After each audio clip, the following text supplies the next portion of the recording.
Kheda police સ્ટેશનમાં એક હકીકત ધ્યાને આવી હતી, જેમાં 17 વર્ષની એક દીકરી સાથે એના જ ગામના વિધર્મી 9 જેટલા યુવકોએ વારંવાર એને બ્લેકમેલ કરી અલગ અલગ જગ્યાએ બોલાવી અને એની સાથે દુષ્કર્મ આચર્યું છે, ગેંગરેપ કર્યો છે.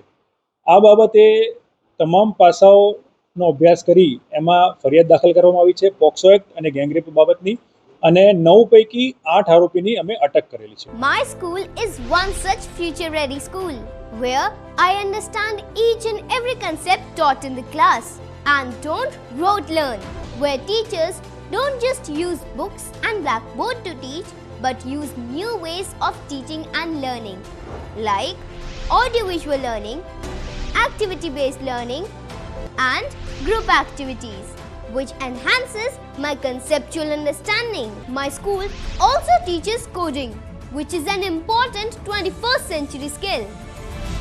Not just that, I get an opportunity to showcase my skill on a national platform. And with all this, I acquire important skills that make me future ready and confident. Would you also like to know where is my future ready school?